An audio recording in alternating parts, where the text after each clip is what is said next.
minute for AC Milan over in Serie A as they drop from second all the way down to fifth. That's out of the Champions League spots. Is there any hope for them left in the season? We'll take a little look next.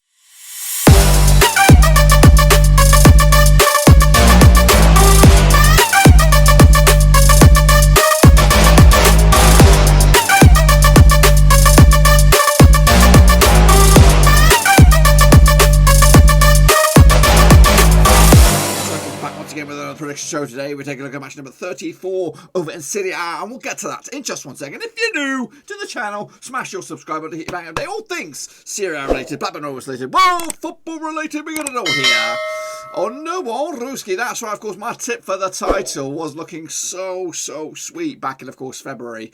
But right here, right now, AC Milan will be lucky to still be in Europe at the end of the season. Of course, free falling from second all the way down to fifth. But of course, still got hope to get themselves back in the thick of things, including this weekend's action. We'll take a look at that in a minute. Of course, a big shout out to the VIPs. You know who you are. Yes, you, the patrons. Thank you for your support in the channel behind the scenes. I really appreciate it. But today, we've got a bit of a bumper one here because we're going to bring you bang up to date with, of course, the prediction league, which we have, of course, abused a little bit recently because of last week's hectic schedule. But anyway, let's crack on first and foremost and take a look back at the weekend's action, of course, and recap some of those scores that did take place. Kicking all off with Genoa against Spezia. Ended up as a 2-0 win for Genoa. That was back on Saturday, 24th of April. Gianluca Sakamakaka on the score with Elgor Shabadadorov as well, giving Genoa the 2-0 win. Actually, went with the 1-0 win myself, so not too shabby there.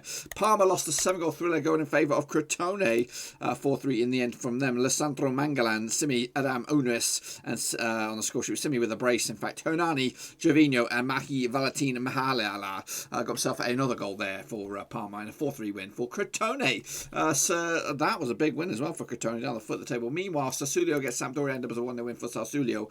Actually, with a 2-0 win myself. Domenico Berardi on the score sheet giving Sassuolo the W in a 1-0 win in the end. Benevento against Udinese was a 4-2 win in favour of Udinese. Big win for them as well. Midway in the table. Nadia Molina on the score sheet with Tungale Alsalan, Jens Striger Larson, and Jaden Baraf on the score sheet with Udinese. Nicolas Valola and Gianluca Lapadula on the score sheet for, of course, Benevento, but unfortunately they lost that one. Actually, remember the 1-0 win for Udinese, so I wasn't too far off the money there. Meanwhile, Juventus slipped up a little bit with a 1-1 draw against Fiorentina.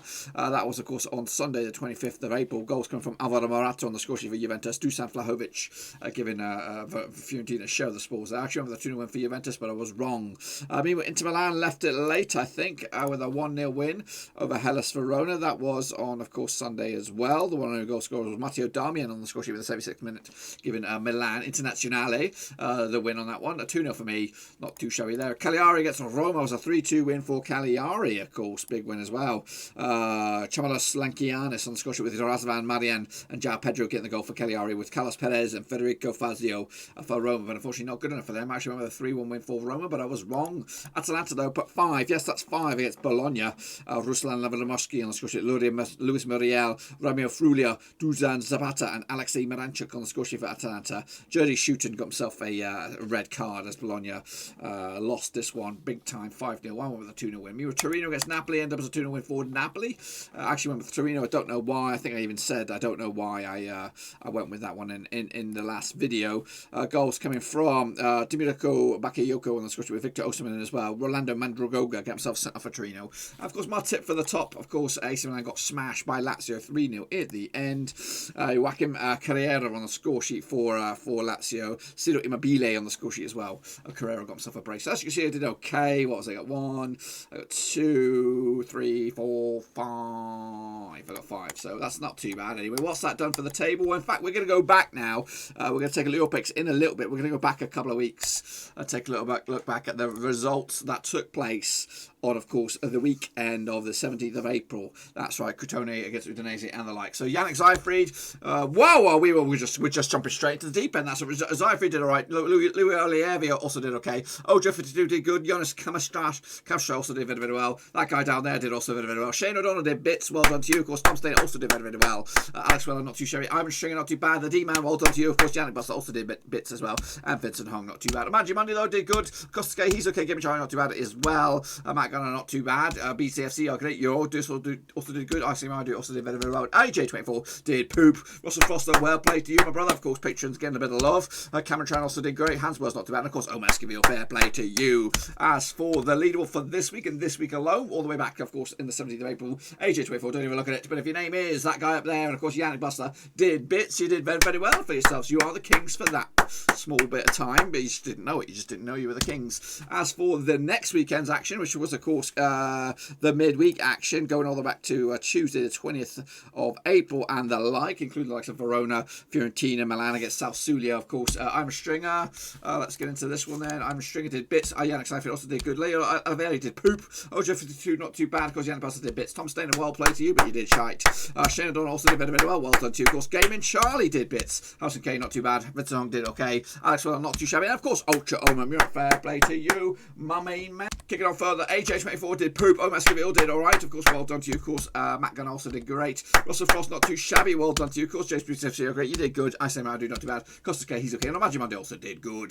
The table for this week and this week alone, Leo Olivieri, don't even look at it. Don't even look at it. But if your name is James BCFC, are great. Well done. Take a bloody bow. You are the kingpin for that week. Now we're going to kick on further to this past weekend with, of course, the games we just talked about. Austin, he did shy. AJ24 also did good. Imagine Monday, not too bad. Leo Olivieri also did alright. Myron Stringer did bits. Rob C, he did okay. GCT also did okay. D-Bet the Great, not too bad. Ojo52 did alright. And the D-Man, not too bad as well. Shane O'Donnell, well done to you, of course. And Yannick Buster did bits. Kicking on further, Tom Stainer, well done. In the top left, of course, there. Alex Miller, not too bad. Ultra Omar did good. Dramatic Base also did very, very well. I do not too bad. Omar Esquivel, not too bad as well. Costas K, he's okay. Ryan C also did bits as well. Russell Frost kicking ass, taking names. And also James BCFC, great, you did shite. Game Chai also did poop. And Cameron Tran, not too bad either. Matt Gunner, not too bad, kicking ass. And of course, Vincent Hong and Hansworth also did very, very well. Let's take a look at the leaderboard for that week, which has just gone. Of course, Game Charlie, James BCFC, great, and Austin and Shocker. Meanwhile, the D-Man, Shane O'Donnell, Leo Olivieri, and Tom Stainer kicked ass and took some real names down there. But what's that done to the overall table one? And this is the current live, as you see it, Prediction League table. And your kingpin right now is Omanji Monday with a 3-point clearance over Alex Weller. It is quite tight. We've got 5-point clearance between first and third. Of course, Matt Gunner not too out of the woods either. Neither is Costas K. I think you can go all the way down to 7th place, Gaming Charlie, within touching distance. Of course, there's still got a few weekends to change him. Right here, right now, Omanji Monday is the king, so he does deserve respect. Anyway, let's kick it off further. This is a quick look at the table, of course, where we stand right now. Of course, Inter Milan nailed on, of course, champions. Atalanta looking very, very good, of course, the second spot at the moment. And Napoli doing third at the moment, and Juventus hanging on in there. I think if Juventus don't get Champions League football, you can kiss goodbye to Cristiano Ronaldo. He wants to go and play Champions League football. So, for me, I would like to see Juventus not make the top 4, just because I want to see Ronaldo move on, maybe back to the Premier League, maybe off to PSG, maybe over in Germany. I just don't know. I just want to see him go somewhere else to kick on his career at the end. And of course, on the foot of the table, Crotone looked toast. Parma not too far. They also look toast as well. Benevento hanging on in there, but they're not in there. They're hanging on out of there right now. The season was set in today. They would go down. But you're looking at Benevento, Cagliari, Torino, Spezia, maybe even Fiorentina as well could go down at the end of the season. But kicking off forward, we've got the next round of matches. And of course, we're going to start with Hellas Verona up against Spezia. Of course, let's get into this one there, shall we? Of course, played to the last 6. Of course, 5 wins for Verona, 1 for Spezia, no draws last time around. In Verona was a 2-1 win for Verona back in September 2018 in Serie B. Of course, Ryder Mastos on the score sheet, Mattia Sencari on the score sheet as well, was Sofia Bayadu getting the goal for Spezia. Heading into this, they also played this season in Spezia. It was a 1-win for Verona. That was back in January. Spezia have actually lost the last 6 away matches in the division. Also, Verona losing 7 last 8 matches as well, heading into this. 2 teams in pretty shitty form. In fact, Spezia in better form than of course, Verona, winning, losing 3 out of 6. I think a couple of wins in that. Meanwhile, just 1 win in the past 6 games for Verona. That was against Cagliari quite a few games back now. Look at the bookies odds on this one. Verona 11-10 on for the Rectory, 30-5 is draw, 23-10 is your Spezia. Spezia coming to this, of course, surviving by the skin of the teeth at the moment, but a win for them, they can move up to 13th. As for the opposition, Verona, they're all the way up into 10th right now, but a win for them, they can move up to 9th. I'm going to go with a win for Verona on this one, 2-0 to get back into winning ways. And of course, put a bit of a question mark behind Spezia's name, as of course the relegation spots are still there. I mean, with Crotone up against Inter Milan, it's top versus bottom. Last 5 between these two sides, 1 for Crotone, 3 wins for Inter Milan and 1 draw. Last round in Crotone was a 2-0 win for Inter Milan back in, of course, September 2017. Screen round Perisic on the score sheet of Internazionale. They also played this season in Milan. It was a 6-2 win for Internazionale as well. Inter, though, undefeated in the last 17 matches. Crotone have actually lost 6 of the last 7 matches as well. well. Coming into this, Milan Internazionale have actually just won once the past 3 games, picking it, and that win was against Verona. Before that was back-to-back draws. Meanwhile, just 1 win and 6-4 Crotone, that was against Parma the other day, 7-goal thriller. In fact, look at the bookies odds on this one, 11-1 on. 11-1 is your home team. That's way underdogs on that one. 5-1 on is your Internazionale, 6-1 is your draw. Of course, Crotone are rooted to the foot of the table, but a win for them, they can move up to 19th. Internazionale are top and they'll be top no matter what. I'm going to go with a 3-0 win on this one with the Internazionale, taking the 3 points again, edging closer to the title. AC Milan up against Benevento, of course, playing each other the last 3. 1 win for AC Milan, 1 for Benevento, and 1 draw. Last round in Milan was a 1-0 win for Benevento back in April 2018. Pietro Emiliano on the score sheet for Benevento, and Czech Tiabati got himself sent off. They also played each other this season, though. It was in Benevento back in January as a 2-0 win for AC on the day. Meanwhile, Benevento have actually failed to win 16 out of 17 matches in Serie A. They've also scored at least 2 goals in the last 3 matches, though, heading into this. Benevento without a win in 5. Last time they won was against Juventus back in the end of March. Meanwhile, back-to-back defeats for AC, losing to Sassuolo and losing to Lazio in quick succession. Look at the bookies odds, 3-1 on for AC, 4-1 is your draws, 8-1 is your long shots. That's Benevento. Benevento coming to this in 18th, and win for them they can move up to 14th. As for AC, they're in 5th. Win for them they can move back up to 2nd. That's what we want to see. I'm going to go with a 2-0 win for AC Milan on this one. Take 3 points again, hopefully move the chains. Lazio up against Genoa, of course, played on the last 6, 3 for Lazio, 2 for Genoa, 1 draw. Last round in Roma was, of course, back in September 2019. Milinkovic, Savic, Stefan Rowdy, Filip Casado, and Sirio Immobile on the score sheet for Lazio in a 4-0 win. Also played this season in Genoa as a 1-1 draw back in January.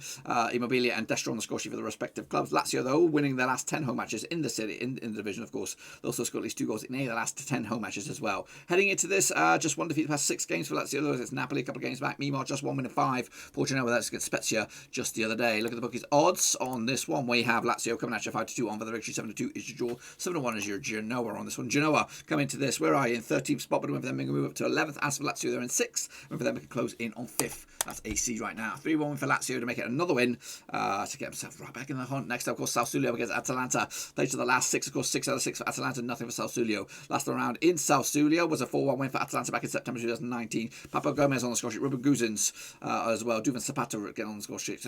Gomez got himself a couple there. Giorgio Tafari on the score sheet for Sassuolo back in September last year, or last season, of course. Heading into this, they also played this season in Atalanta. It was a 4-1 win for the then hosts. Sassuolo, though, have actually won the last 4 matches heading into this, and they're very, very good, of course. Just 1 defeat past 6 for them. That was against Internazionale. Meanwhile, just 1 blip in the resume for Atalanta in the last 6. That was a draw against Roma.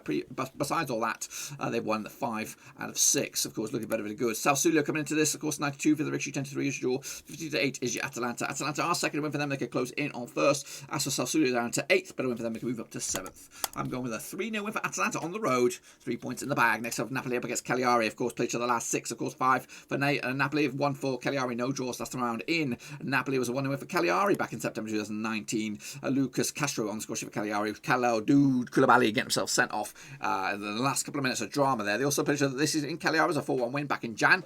Napoli, they're winning 7 last 8 home matches. Cagliari, they're winning their last 3 heading into this. Of course, yeah, 2 teams in pretty good form. Just 1 defeat past 6 games for Napoli. That was against Juventus. Meanwhile, 3 wins on the spin for Cagliari have them believing that they're sticking around in the division once again. Look at the bookies odds on this one. Napoli 11-4 on for the victory. We have 50-4 is your draw, 8-1 is your long shots. That's Cagliari. Cagliari just above the drop zone, but win for them they can move up to 14th. As for Napoli, they are in 3rd. Win for them they could go 2nd.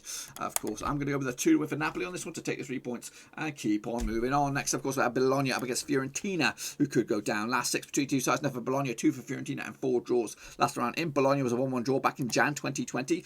Marco Benassai on the score with Riccardo Orsolini getting the goal as well. Also, this season in Fiorentina was a 0-0 draw back in January, of course. Heading into this, just 1 win the past 6 games for Fiorentina. That was against Verona. Meanwhile, 1 win and 5 for Bologna. That was against Spezia a couple of games back. Meanwhile, the bookies odds on this one. We have Bologna coming into this 13-8 for the victory, 23-10 is draw. 13-8 is also your away win. That is Fiorentina. Fiorentina are in 14th. The win for them, they can move up to 13th. As for Bologna, they're up to 12th right now, but the win for them, they can move up to 10th. Wow, we were tight this one. Going to go with a 0-0 draw. That's right. Udinese up against Juventus. Played to the last 6-1 for Udinese, 5 for Juventus, no draws. Last round in Udinese was a 2-1 win for Udinese back in July 2020 in lockdown. De Ligt on the score sheet for Juventus. Ilan Nikostrovsky on the score sheet and Seko Fofana as well, giving Udinese the W. They also played this season in Turin. It was back in a 4-1 win for Juventus in Jan. Heading into this, though, Udinese failed to score in the last 3 home matches, and they also lost those last 3 home matches as well. Heading into this, though, Udinese picking up 2 wins in the past 3. Those were both away. Meanwhile, Juventus just 1 defeat in the past 6 games. That was against Atalanta as well, a couple of games back. Meanwhile, the bookies odds on this one. Juventus are actually 2-1 on for the victory, 11-2 is your draw, 60-5 is your draw. Of course, Juventus down to 4th right now, but a win for them, they move up to 2nd. As for their opposition, of course, Udinese are down to 11th right now, but a win for them, they can move up to 9th. Going to go with a 2-1 for Juventus on the road.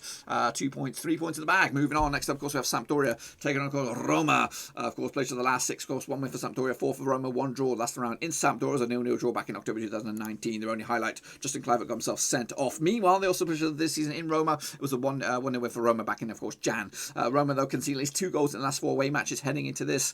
It's just 1 win in the past 5 games for Roma. That was against Bologna. Meanwhile, Sampdoria just 1 defeat past 3. 1 defeat was against Sassuolo just the other day. Look at the bookies odds on this one. We have Sampdoria 50-8 for the victory, 30-10 is your draw, 13-5 is, that's 30-10 is your away win, 13-5 is your draw. Of course, Sampdoria coming to this in 9th. The win for them, they could close in on 8th. AS Roma, they're in 7th right now, but a win for them, they could close in on 6th. I've gone with a 2-1 win for Sampdoria on this one to, of course, move the bloody chains, of course. Into the final one is Torino now up against Parma.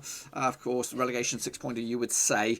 Played to the last 5-1 for Torino, 2 for Parma, and 2 draws. Last time around in Torino was a 1-1 draw back in June 2020. Goal scorers was Nicolas Nicolo on the score with Chuka Kika on the score for Parma, of course, back in June 2020 last season. Meanwhile, they also played this season in Parma as a 3-0 win for Torino back in, of course, Jan as well. Parma, though, losing the last 4 matches heading into this, looking very, very wobbly at the moment. They could go down 5 defeats past 6 games. Meanwhile, just 1 defeat past 5 for Torino. That was against Napoli just the other day. The bookies odds on this one, we have Torino coming at you, of course, 22-11 on the eye. Your favourites, 92 is your draw. 92 is your Parma, and 33 is your draw.